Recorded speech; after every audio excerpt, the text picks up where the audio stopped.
नमस्कार। आज आपण गुलाबाच्या फुलाच्या आकाराचा समोसा बनवणार आहोत। तर हा समोसा थोड्या वेगळ्या पद्धतीचा आहे।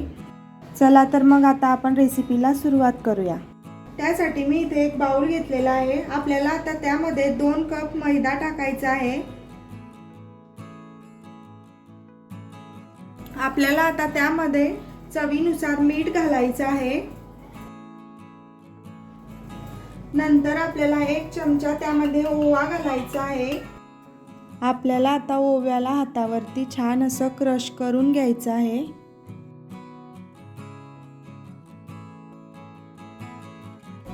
इथे मी 4 चमचे तेल घेतलेलं आहे, ते टाकायचं आहे। तेलामुळे आपले समोसा छान असा क्रिस्पी होतो। आपल्याला आता हे सर्व मिक्स करून घ्यायचं आहे। तेल टाकल्यामुळे समोसे खूप क्रिस्पी होतात। तर आपल्याला हे छान असं पूर्ण मिक्स करून घ्यायचं आहे। तर हे बघा, इथे आता आपलं पीठ छान असं मिक्स करून झालेलं आहे। आणि बघा, इथे आता आपल्या पिठाची छान अशी मूठ सुद्धा बांधली जाते आहे। जर तुमची मूठ बांधली जात नसेल तर तुम्ही यामध्ये थोडंसं तेल टाकू शकता। आता आपल्याला हे पीठ मळून घ्यायचं आहे। आपल्याला आता यामध्ये थोडं थोडं पाणी टाकून हे पीठ छान असं मळून घ्यायचं आहे। आपण जशी पोळ्यांसाठी कणिक मळतो त्यापेक्षा आपल्याला थोडीशी घट्टसर हे पीठ मळून घ्यायचं आहे।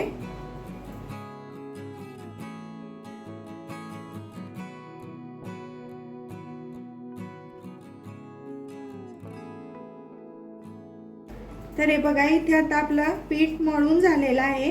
आपल्याला आता यावरती 1 चमचा तेल घालायचं आहे। तर हे बघा, इथे मी हे 1 चमचा तेल घेतलेलं आहे। आपल्याला आता ते घालायचं आहे आणि छान अशी आपली कणिक ही मळून घ्यायची आहे।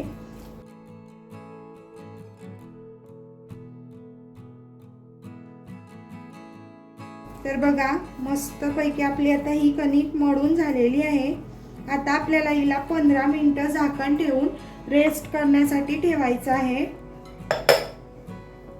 तर आज आपण इन्स्टंट स्टफिंग कसं बनवायचं ते पाहणार आहोत। तर बघा, इथे मी 3 उकडलेले बटाटे घेतलेले आहे आणि त्यावरची पूर्ण साल काढून घेतलेली आहे। आता हे आपल्याला असे खिसणीने खिसून घ्यायचे आहे। तर तुम्ही त्यांना स्मॅश सुद्धा करू शकता। तर बघा, अशा प्रकारे आपल्याला सर्व बटाटे खिसून घ्यायचे आहे।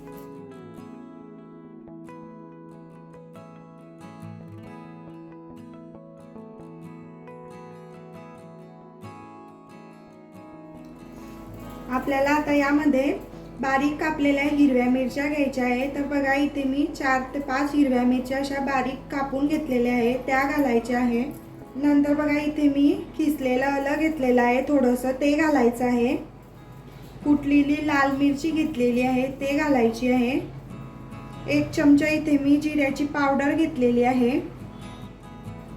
1 चमचा इथे मी चाट मसाला घेतलेला आहे। तुमच्याकडे जर चाट मसाला नसेल तर तुम्ही आमचूर पावडर घालू शकता। जर आमचूर पावडर नसेल तर तुम्ही लिंबूचा रस घातला तरी चालेल। नंतर इथे बघा, थोडासा कोथिंबीर घेतलेला आहे, तो घालायचा आहे। चवीनुसार आपल्याला मीठ टाकायचं आहे। हे बघा, इथे मी 4 चमचे तांदळाचं पीठ घेतलेलं आहे। तुमच्याकडे तांदळाचं पीठ जर नसेल तर तुम्ही यामध्ये कॉर्नफ्लॉवर घेतलं तरी चालेल। तांदळाचं पीठ घातल्यामुळे आपल्या स्टफिंगला छान अशी बाइंडिंग येते। आता आपल्याला हे सर्व मिक्स करून घ्यायचं आहे।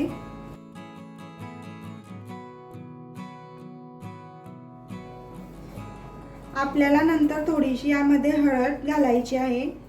मी हळद टाकणे विसरली होती।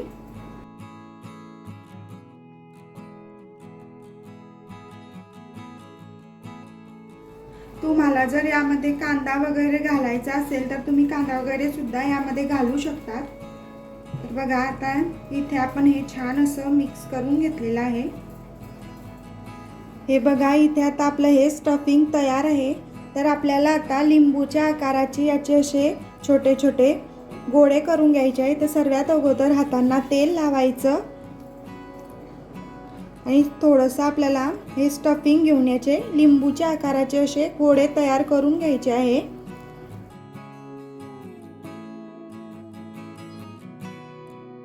हे बघा, आता आपण अशाच प्रकारे सर्व गोळे तयार करून घेऊ।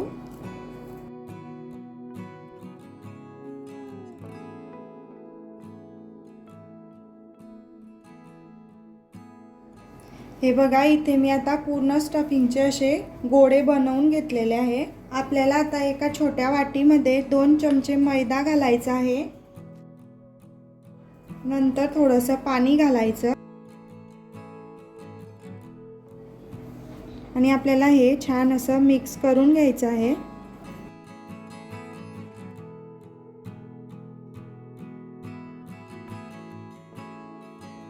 हे मिश्रण आपण समोस्यांच्या कडा चिटकवण्यासाठी वापरणार आहोत।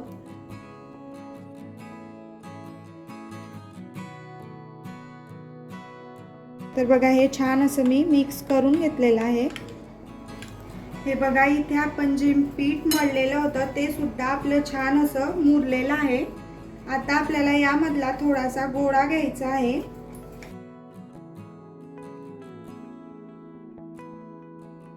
हे बघा, मी मस्त असा याचा छान असा गोळा करून घेतला।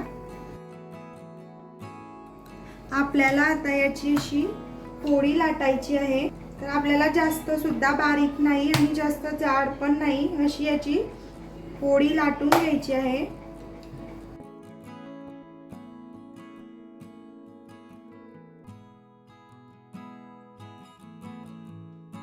हे बघा, इथे मी पिठाचा वापर केलेला नाहीये। जर तुम्हाला आवश्यकता वाटली तर तुम्ही यावरती थोडासा मैदा लावून ही पोळी लाटू शकता।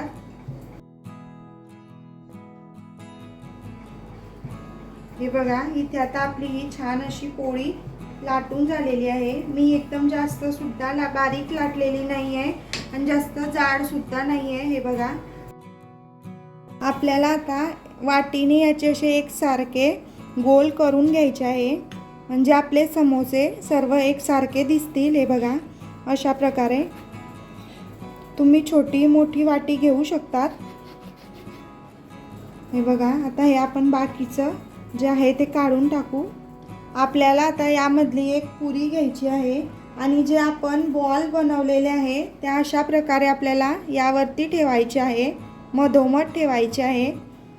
नंतर आपल्याला हे असं चारही बाजूंनी कट करून घ्यायचं आहे।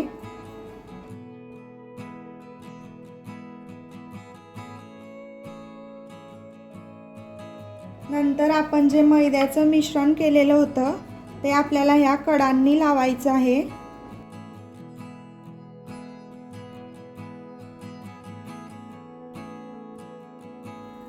नंतर आपल्याला आता ही एक एक अशी पाकळी करून या बॉलला अशी चिपकवायची आहे। हे बघा, अशा प्रकारे।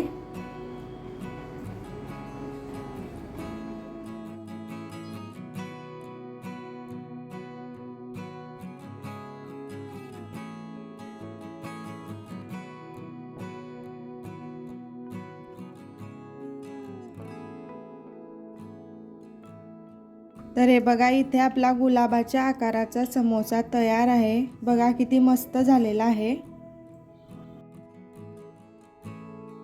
तर मी आता तुम्हाला दुसरा सुद्धा अशाच प्रकारे करून दाखवते। आता आपण हा एका प्लेटमध्ये काढून घेऊ।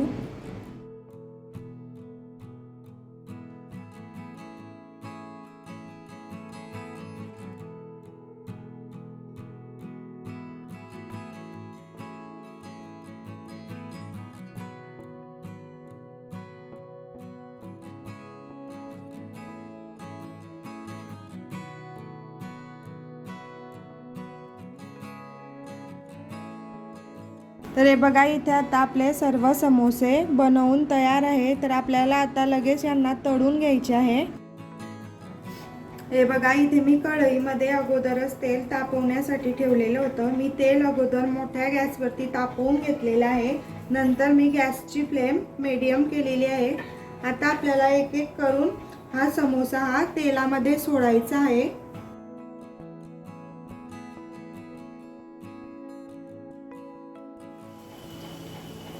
आता आपल्याला हे कमी गॅसवरती गोल्डन रंगाची होईपर्यंत आपल्याला हे फ्राय करून घ्यायचे आहे। मधून मधून आपल्याला हलवून घ्यायचं आहे। तर बघा खालून त्यांना थोडासा गोल्डन रंग आलेला आहे। आपण आता त्यांना पलटवून घेऊ।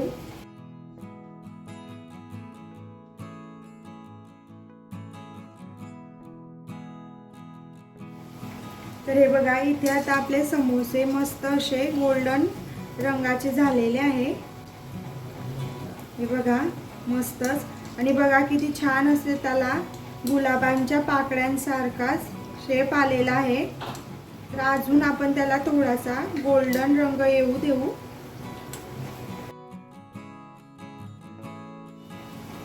तर बघा इथे आता आपले समोसे मस्त असे झालेले आहेत। तर आपण आता त्यांना एका प्लेट मध्ये काढून घेऊ।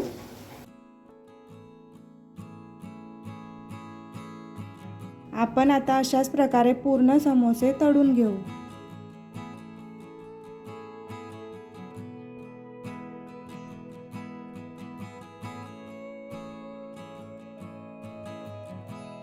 तर हे बघा इथे आता आपले गुलाबाच्या आकाराचे समोसे तयार आहे। तर बघा किती मस्त झालेले आहे, आणि त्यांना पूर्ण असा गुलाबांच्याच फुलांचा शेप आलेला आहे, पाहू शकता तुम्ही। मस्तच। जर तुम्हाला रेसिपी आवडली असेल तर तुम्ही ही रेसिपी नक्की ट्राय करून बघा। तर बघा मी आता तुम्हाला तोडून दाखवते। तर हे बघा किती मस्त झालेले आहे। रेसिपी आवडली असेल तर लाईक करा, शेअर करा आणि सबस्क्राईब करा। भेटूया आपण अशाच एका नवीन रेसिपी सोबत। तोपर्यंत बाय बाय।